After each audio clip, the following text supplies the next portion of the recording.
ஜூனுக்கு அப்புறம் முயற்சி ஸ்தானமான 3ஆம் இடத்தை உச்சகுரு பார்ப்பறதுனால உங்க முயற்சி, தைரியம், தன்னம்பிக்கை ரொம்ப அதிகரிக்குதுங்க. நீங்கள் எதிலேயோ சந்தேகமோ பயமோ அலைச்சலோ இருந்தீங்கன்னா இப்போ அந்த பயம் குறையும். 5ஆம் இடம் புத்திஸ்தானம் என்பதால் குரு பார்வையால் புத்தி தெளிவு, சரியான முடிவு, திறமை, நேர திட்டமிடல் எல்லாமே உங்களுக்கு வரப்போகுது. பொருளாதார ரீதியா 2024 ஒரு திருப்பு முனை வருஷமா இருக்க முடியும்.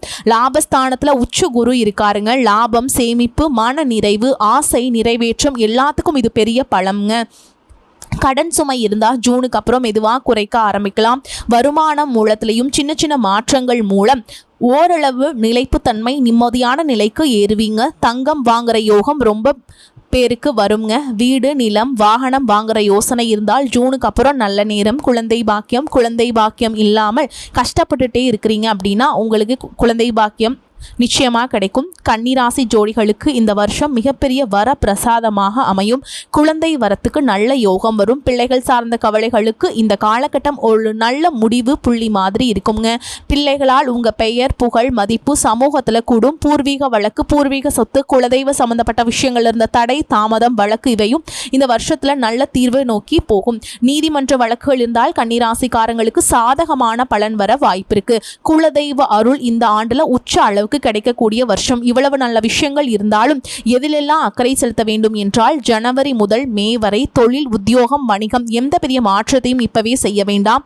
பெரிய அளவுல கடன் எடுக்காதீங்க. திருமண முயற்சி, பெரிய உறவு, இறுதி முடிவு அவசரமா எடுக்காமல் போனாலே நல்லது.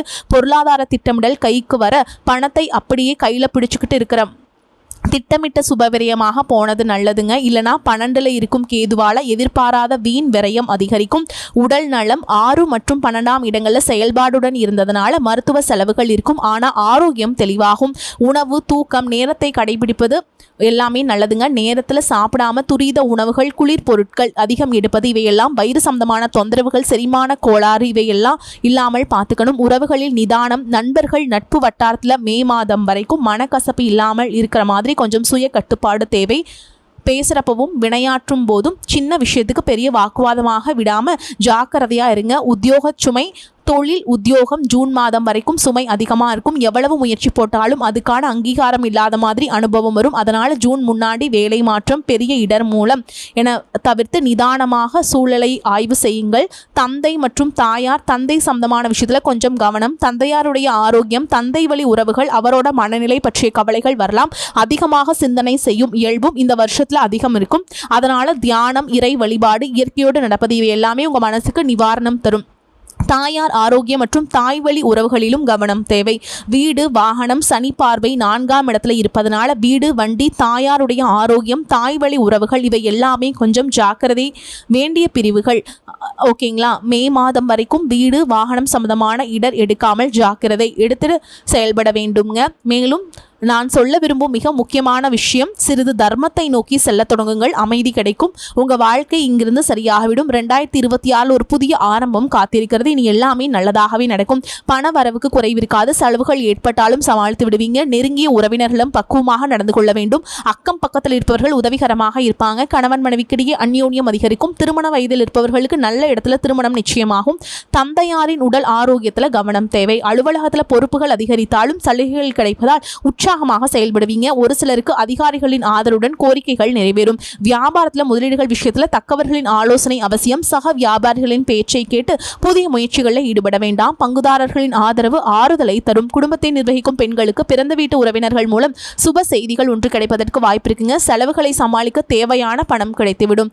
சாந்தமும் அமைதியும் உடைய கன்னிராசிக்காரங்களே இந்த காலகட்டத்தில் எதிர்பார்த்த காரிய வெற்றி கிடைக்கும். மனதில் தன்னம்பிக்கை கூடும். துணிச்சலாக எதிலையுமே ஈடுபடுவீங்க. உங்களது எண்ணப்படியே எதையும் செய்து முடிக்கும் சூழல் ஏற்படும். மற்றவர்களின் பிரச்சனைகளுக்கு தீர்வு காண்பதில் நாட்டம் செல்லும். கௌரவம், அந்தஸ்து உயரும். வீண் செலவுகள் உண்டாகும். தொழில் வியாபாரத்தில் இருப்பவர்கள் தங்களது தொழில் விரிவாக்கம் செய்யும் முயற்சிகளில் ஈடுபடுவீங்க. அதற்கு தேவையான பண உதவியும் கிடைக்கப் பெறுவீங்க. ஆனால் போட்டிகள் பற்றிய கவலைகள் தோன்றும். சமாளிக்க முயல்வீங்க. உத்தியோகத்தில் இருப்பவர்கள் தங்களது திறமையால் அலுவலக பணியை சிறப்பாக செய்வீங்க. புதிய தொடர்புகள் மகிழ்ச்சியை தருவதாக இருக்கும். குடும்பத்தில் சுபகாரியங்கள் நடைபெறும். மனைவி, குழந்தைகளுடன் சந்தோஷம் பொழுதை கழிப்பீங்க. ஆன்மீக பணிகளில் நாட்டம் அதிகரிக்கும். பொன் பொருள் சேர்க்கை உண்டாகும். நண்பர்கள் மூலம் உதவிகள் கிடைக்கும். வாகன லாபம் ஏற்படும். தகப்பனாருடன் வீண் வாக்குவாதங்களை தவிர்ப்பது நன்மை தரும். வெளி தொடர்புகளில் எச்சரிக்கை தேவை. பெண்களுக்கு என்னப்படி காரியங்கள் செய்து முடிக்கக்கூடிய சூழல் ஏற்படும். செலவுகளை குறைக்க திட்டமிடுவது நல்லது. கௌரவம் உயரும். கலைத்துறையினருக்கு நீண்ட நாட்களாக இழுபறியாக இருந்த ஒரு வேலை செய்து முடிப்பீங்க. அரசு தொடர்பான பணிகளில் சாதகமான பலன் கிடைக்கும். எண்ணிய காரியங்கள் கைகூடும் சூழல் உருவாகும். அரசியல் துறையினருக்கு ஆலோசனையில் ஈடுபடுவீங்க. தேவையான நிதி உதவி கிடைக்கும் வாய்ப்பு இருக்குதுங்க. பணிச்சுமை குறைந்து காணப்படும். நிலுவையில் இருந்த பணம் கிடைக்கும். மேலிடத்திற்கு தேவையானவற்றை செய்து கொடுத்து அவர்களது நன்மதிப்பை பெறுவீங்க. மாணவர்களுக்கு பாடங்களில் ஏற்படும் சந்தேகங்களை அவ்வப்போது போக்கிக் கொள்வது நன்மை தரும். திட்டமிட்டு செயல்பாற்றுவது முன்னேற்றத்திற்கு உதவும். மேலும் உங்களை பொறுத்த வரைக்கும் நட்சத்திர பலன்களை பார்க்கலாங்க. அந்த வகையில் உத்திர நட்சத்திரம் 2ஆம் பாதம் 3ஆம் பாதம் 4ஆம் பாதம் உங்களை பொறுத்த வரைக்கும் அன்பும் பாசமும் அதிகரிக்கும். கருத்துக்களை பரிமாறும் முன் பொறுமை மற்றும் நிதானம் அவசியம் என்பதை உணருங்கள். திருமணம் ஆகாமல் அதற்குண்டான முயற்சிகளை ஈடுபட்டு இருந்தவங்களுக்கு திருமணம் இனிதே நடந்தேறும். புதிதாக வீடு மனை வாங்க வேண்டும் என்ற யோசனை செய்தவர்களின் எண்ணம் ஈடேறும். அடுத்ததான் அஸ்த நட்சத்திரம் உங்களை பொறுத்த வரைக்கும் மிக விரும்பிய நண்பர்களை விட்டு பிரிய வேண்டிய நிலை வரலாம். உங்களின் பொருட்களை மிகவும் கவனமாக பார்த்து கொள்ள வேண்டிய காலகட்டம். தூக்கம் இல்லாமல் தவிக்கும் நிலையில் உள்ளவர்களுக்கு யோகா போன்ற பயிற்சிகளை செய்வது நன்மையை தரும். அடுத்ததா சித்திரை நட்சத்திரம் 1ஆம் பாதம் 2ஆம் பாதம் உங்களை பொறுத்த வரைக்கும் தாய் மாமனிடம் கருத்து மோதல்கள் ஏற்படுவதற்கு வாய்ப்பு இருப்பதால் விட்டு கொடுத்து செல்வது நன்மையை தரும். உத்தியோகத்தில் இருப்பவர்கள் அதிகமான உழைப்பினை கொடுக்க வேண்டி வரலாம். வேலையில் கவனமுடன் செல்வது நல்லதுங்க. உங்களை பொறுத்த வரைக்கும் பரிகாரம் அப்படின்னு பார்த்தோம்னா புதன்கிழமைகளில் நவகிரகத்தில் வீற்றிருக்கக்கூடிய புதன் பகவானுக்கு பால் அபிஷேகம் செய்து தீபமேற்றி வணங்கி வருவது புத்தி சாதுரியத்தை தரும். சிக்கலான பிரச்சனையும் எளிதாக தீர்ப்பீங்க. வரக்கூடிய வாய்ப்புகளை தவறவிட்டாதீங்க. கெட்டியா பிடிச்சுக்கோங்க. வாழ்த்துக்கள். வாழ்க வளமோடு நலமோடு. நன்றி. வணக்கம். பண்பும் பழமையும் நிறைந்த தமிழ் மக்களுக்கு வணக்கம்ங்க. இந்த வீடியோவில் என்னை பேச வைத்த எம்பெருமான் முருகப்பெருமானுக்கு முதல் வணக்கத்தை தெரிவிச்சுக்கிட்டு வீடியோக்குள்ளே போகலாங்களா? நீங்களும் என்னுடன் சேர்ந்து இந்த மந்திரத்தை சொல்லிட்டே உங்களால் முடிஞ்சதுன்னா கமெண்ட் பாக்ஸில் ஒரு முறை கமெண்ட் பண்ணுங்க. ஓம் முருகாசரணம், ஓம் முருகாசரணம், ஓம் முருகாசரணம். என்னை காக்கும் கந்தா கடம்பா கதிர்வேலா, நீதான் என்னை நம்பி இந்த வீடியோ பதிவை பார்க்க வந்தவங்களை கூட நின்று காப்பாற்றணும். அவங்க கஷ்டம் நஷ்டம் எல்லாம் விலகி சந்தோஷமாக இருக்க நீதான் ஐயா பொறுப்பு. ஜோதிடம் என்னும் மகாகலை மூலம் நாம் இன்று இணைந்துள்ளோம். இந்த கலையில கன்னிராசி நேயர்களுக்கு என்னெல்லாம் நடக்க போகுது, அவங்க வாழ்க்கை நல்லபடியா மாறுமா மாறாதா, அவங்க பிழைக்க ஒரு வழியாவது நீ இருக்கா என அனைத்து விஷயங்களையும் விலாவரியா பேச போறோங்க. அதற்கு முன்னாடி சப்ஸ்கிரைப் பண்ணாதவங்க மறக்காம சப்ஸ்கிரைப் பண்ணிக்கோங்க. அப்படியே பெல் பட்டனையும் கொடுத்து ஆல் அப்படிங்கிற ஆப்ஷனையும் தேர்ந்தெடுத்து வைங்க. அப்பதான் நாங்க போடுற ஒவ்வொரு பதிவும் உடனே உங்ககிட்ட வரும். வணக்கம் என் அன்பான நேயர்களே, நீங்கள் காணொளியின் தலைப்பை பார்த்திருப்பீர்கள். அந்த தலைப்பை நான் ஏன் வைத்தேன் என்று நீங்கள் யோசித்துக் கொண்டிருக்கலாம். இந்த காணொளியை நீங்கள் மிகவும் கவனத்துடனும் சிந்தனையுடனும் புரிதலுடனும் பார்க்க வேண்டும் என்று நான் விரும்புகிறேன். ஏனெனில் இந்த ஒரே ஒரு காணொளியிலேயே உங்களின் கடந்த காலம், நிகழ்காலம் மற்றும் எதிர்காலம் ஆகிய மூன்றும் மறைந்திருக்கிறது. எனவே இந்த காணொளியை ஒரு சாதாரண காணொளியாக நீங்கள் கருத வேண்டாம். இது ஒரு தனித்துவமான ஆழமான கணிப்பு காணொளி. பொதுவாக இது போன்ற காணொளிகளை கொண்டு வருவதற்கு மிகுந்த ஆழ்ந்த சிந்தனையும் ஆராய்ச்சியும் தேவை. அதோடு இந்த கருத்துக்களை வெளிப்படுத்துவதற்கு மனமும் ரொம்ப நல்ல நிலையில் இருக்க வேண்டும். இந்த காணொளியை பார்த்த பிறகு உங்க வாழ்க்கையிலேயே ஒரு புது தெளிவு பிறக்கும். காணொளி சற்று நீளமாக இருக்கும். ஏனென்றால் இதுவரைக்கும் யாரும் சொல்லாத தகவல்களை நான் கொண்டு வந்துள்ளேன். என் அன்பானவர்களே, முதலில் ஒரு முக்கியமான தகவலை நான் சொல்லிவிடுகிறேன். மே மாதம் 2025 உங்களின் முந்தைய வாழ்க்கையை பற்றி நீங்கள் அதிகமாக நினைத்து கொண்டிருக்கிறீர்கள். உங்களுக்குள்ள ஒரு பதற்றத்தின் சூழலில் இருக்கிறீர்கள். உங்கள் வாழ்க்கையை நிலைப்படுத்த வேண்டும் என்ற வெறி உங்களுக்குள் எரிந்து கொண்டிருக்கிறது. ஏதேனும் பெரிய காரியங்களை செய்ய வேண்டும் என்ற உணர்வு உங்களிடம் இருக்கிறது. ஒரு விஷயத்தை நினைவில் வைத்துக் கொள்ளுங்கள். கடந்த ஆண்டுகளிலேயே நீங்கள் உங்கள் வாழ்க்கையிலேயே சில தவறுகளை செய்தீர்கள். நீங்கள் செய்த முதல் தவறு என்னவென்றால் குடும்பத்தின் பொறுப்புகளில் இருந்து, கடமைகளிலிருந்து விலகி தனியாக வாழ உங்களுக்கு வாய்ப்பு கிடைச்சது. ஆனால் அந்த வாய்ப்பை நீங்கள் நிராகரித்துவிட்டு உங்களை தவறாக பயன்படுத்திய அதே நபரிடம் மீண்டும் மும்முரமாக இருந்து விட்டீர்கள். கடந்த ஆண்டுகளிலேயே திருமணம் செய்து ஒரு சரியான இலக்கை நோக்கி செல்ல உங்களுக்கு வாய்ப்பிருந்தது. ஆனால் நீங்கள் உங்களை தாம்பத்திய வாழ்க்கையிலே அல்லது ஒரு உறவில் ஈடுபட ஒரு தவறான தேர்வை செய்தீர்கள். மேலும் அது உங்கள் வாழ்க்கையை நரகமாக்கி விட்டது. ஏனெனில் வாழ்க்கையில் ஏதாவது சாதிக்க இதுவே சரியான வாய்ப்பாக இருந்தது. ஆனால் நீங்கள் ஒரு உறவில் கட்டுப்பட்டு விட்டீர்கள். அதிலிருந்து உங்களால் இதுவரை நிம்மதியாக இருக்க முடியவில்லை. நீங்கள் இப்பொழுது அனுபவித்துக் கொண்டிருக்கும் துயரம் அங்கிருந்துதான் தொடங்கியது. நினைவில் வைத்துக் கொள்ளுங்கள், 2024 மற்றும் 2025 ஆண்டுகளில் உங்கள் பணத்தை நீங்களே சேமித்து வைத்துக் கொள்ள உங்களுக்கு வாய்ப்பு கிடைத்தது. ஆனால் நீங்கள் அதை செய்யவில்லை. அதன் பிறகு உங்கள் வாழ்க்கை தொடர்ந்து இதே வழியில்தான் சென்று கொண்டிருக்கிறது. திருமண வாழ்க்கையில குழப்பங்கள் நீடித்தன. தொழிலில் அவ்வளவு பெரிய வளர்ச்சி இல்லை. குடும்ப பொறுப்புகள் உங்களை தொந்தரவு செய்தன. உங்கள் சுதந்திரமான வாழ்க்கையை எங்கோ நீங்கள் அழித்து விட்டீர்கள். நீங்கள் மற்றவர்களின் கட்டுப்பாட்டின் கீழ் இருக்க பழகிவிட்டீர்கள். அந்த கோபம்தான் உங்கள் வாழ்க்கையில் 2025ஆம் ஆண்டிலிருந்து வெளிவரத் தொடங்கியது. இப்போது நீங்கள் எதன் அடிப்படையில் கணக்கிடுகின்றன என்று யோசிப்பீர்கள். அது ஒரு நல்ல விஷயம். நான் ராகு கிரகத்தை அடிப்படையாக வைத்து கணக்கிடுகிறேன். ராகு என்றால் உலகப்பற்று மற்றும் மாயையின் காரகன் என்று அனைவரும் நினைக்கிறார்கள். யாருடைய ஜாதகத்தில் ராகு நல்ல நிலையில் இருக்கிறாரோ அவர் பெரும் செல்வம் ஈட்டுவார். ராகு நல்ல நிலையில் இருந்தால் உலக அளவில் அவர் புகழ் பெறுவார். தொழில் அதிபர், பெரிய நில விற்பனையாளர் அல்லது மிகப்பெரிய வணிகர் ஆகிவிடுவார். இதுதான் அனைவரின் கருத்து. ஆனால் ராகுவின் உண்மை தன்மையில் யாரும் ஒருபோதும் கவனம் செலுத்துவதில்லை. நீங்கள் உங்கள் வாழ்க்கையில் கடந்த ஆண்டுகளில் ஒரு உறவில் இருந்தபோது ராகு உங்களுக்குள் ஒரு ஆவலையும் இயக்கத்தையும் உருவாக்கினார். நான் அடங்கி இருக்கக்கூடாது, நான் சுதந்திர மனதுடன் வாழ வேண்டும், நான் யாருக்கும் அடங்கி இருக்க மாட்டேன், என்னிடம் தகுதி இருந்தால் உலகிற்கு நான் எதையாவது செய்ய முடியும் என்பதை காட்டுவேன். ஏனென்றால் நீங்கள் நிறைய காலமாக அடங்கி காலத்தை கடத்திவிட்டீர்கள். இங்கிருந்து தான் உங்க வாழ்க்கையில சண்டைகளும், இங்கிருந்து தான் உங்க வாழ்க்கையில வீழ்ச்சியும் தொடங்கியது. ராகு என்றால் என்ன? ராகுவின் அதிகாரம் ஒரு நிழல் கிரகமாகும். புரிந்து கொள்ளுங்கள். சூரியனையும் சந்திரனையும் கூட தன்னுள் அடக்கி கொள்ளும் ஒரு கிரகம். இது பூர்வ ஜென்மத்தின் முற்பிறவியின் காரகனும் ஆகும். எனவே 2024 மற்றும் 2025ஆம் ஆண்டில்தான் நீங்கள் வாழ்க்கையில் ஏதாவது செய்ய வேண்டும் என்ற ஆவல் உங்களுக்குள் எழுந்தது. இந்த ராகு உங்களுக்குள் ஒரு மாய வலையை உருவாக்க தொடங்கினார். உங்களுக்குள் தன்னம்பிக்கை அதிகரித்தது. கடந்த ஆண்டுகளில் நீங்கள் பலவிதமான உறவுகளில் ஈடுபட்டீர்கள். கெட்டவர்களுடன் தொடர்பு ஏற்பட்டது. வெளிநாடு அல்லது வெளிமாநிலம் சென்றீர்கள். உங்கள் ஊதியமும் அதிகரித்தது. ஆனால் உங்களுக்குள்ள கோபம், ஆத்திரம் மற்றும் நான் யாருடைய கீழும் இருக்கக்கூடாது என்ற எண்ணமும் தோன்றியது. ஒரு வகையிலேயே இந்த குணம் உங்களை சரியான வழியில இட்டு சென்றது. ஆனால் இந்த நேரத்திலேயே உறவுகளும் முறிந்துவிட்டன. ஒரு சரியான தொழிலும் கைவிட்டு போனது. வீடும் கைவிட்டு போனது. இடமும் கைவிட்டு போனது. உங்கள் உறவும் கைவிட்டு போனது. இப்போது நான் ஒரு முக்கியமான விஷயத்தை சொல்ல போகிறேங்க.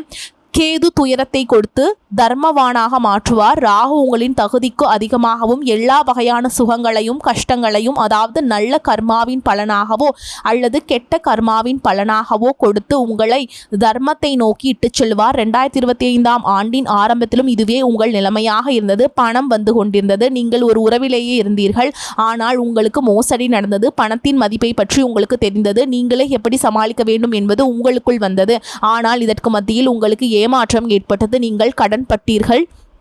குடும்பத்திலேயே சண்டைகள் ஏற்பட்டன. சிலர் உங்கள் பணத்தை அபகரித்து கொண்டனர். சிலர் தவறானவர்களுடன் நீங்கள் பழக நேர்ந்தது. குழந்தைகளை பற்றிய சூழல்கள் மோசமடைந்தன. தந்தையிடமிருந்து தூரம் ஏற்பட்டது. சகோதர சகோதரிகளை பற்றிய சூழல் மோசமடைந்தது. வாழ்க்கை துணையும் சண்டைகள் ஏற்படுத்தி கொண்டிருந்தனர். ஆனால் இப்பொழுது பாருங்கள், உங்கள் வாழ்க்கையில் மாற்றம் வர தொடங்கியுள்ளது. உங்களை விட்டு பிரிந்து செல்ல போகும் உறவு என்று நான் எழுதியுள்ளேன். அது தண்டனை அல்ல, அது ஒரு ஆசீர்வாதம். நீங்கள் இத்தனை நாட்களாக பிடித்து கொண்டிருந்த, உங்களை அழுத்தி கொண்டிருந்த சில மனிதர்கள், சில நினைவுகள் அல்லது பழைய பழக்கங்கள் விலகி போகின்றன. இந்த விடிவு உங்க வாழ்க்கையில் ஒரு புதிய வாசலை திறக்கப் போகிறது. உங்களை உண்மையாக மதித்து நேசிப்பவர்கள் மட்டுமே இந்த 2026ஆம் ஆண்டில் உங்கள் வாழ்க்கைக்குள்ளே வரப்போகிறார்கள். எனவே பயப்படாதீர்கள். இது ஒரு முடிவல்ல, இது உங்கள் புதிய ஆரம்பம். உங்களை விட்டு பிரிந்து செல்ல போகும் உறவு என்று நான் எழுதியுள்ளேன். அது தண்டனை அல்ல, அது ஒரு ஆசீர்வாதம். நீங்கள் இத்தனை நாட்களாக பிடித்து கொண்டிருந்த, உங்களை அழுத்தி கொண்டிருந்த சில மனிதர்கள், சில நினைவுகள் அல்லது பழைய பழக்கங்கள் விலகி போகின்றன. இந்த விடிவு உங்க வாழ்க்கையில் ஒரு புதிய வாசலை திறக்கப் போகிறது.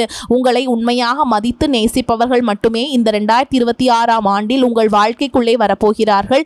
எனவே பயப்படாதீர்கள். இது ஒரு முடிவல்ல, இது உங்களுக்கு புதிய ஆரம்பம். இந்த 2026 இந்த வருஷத்துல மிகப்பெரிய சிறப்பு என்னவென்றால் குரு பயிற்சி தான். குரு பகவான் கிட்டத்தட்ட 11 வருஷம் கழிச்சு தான் மீண்டும் கடகராசியில உச்சமாக வரப்போறார். அதனால இந்த வருஷம் ஜூன் 1ஆம் தேதி நடக்க போகிற குரு பெயர்ச்சி ரொம்ப பெரிய எதிர்பார்ப்பை உருவாக்கி இருக்கு. இந்த வருஷத்துல வருட ஆரம்பத்துல குரு மிதுன ராசியில வக்ர நிலையில இருப்பார். மார்ச் 9ஆம் தேதி வக்ர நிவர்த்தியாகி நேர்கதியில பயணம் பண்ண ஆரம்பிப்பார்.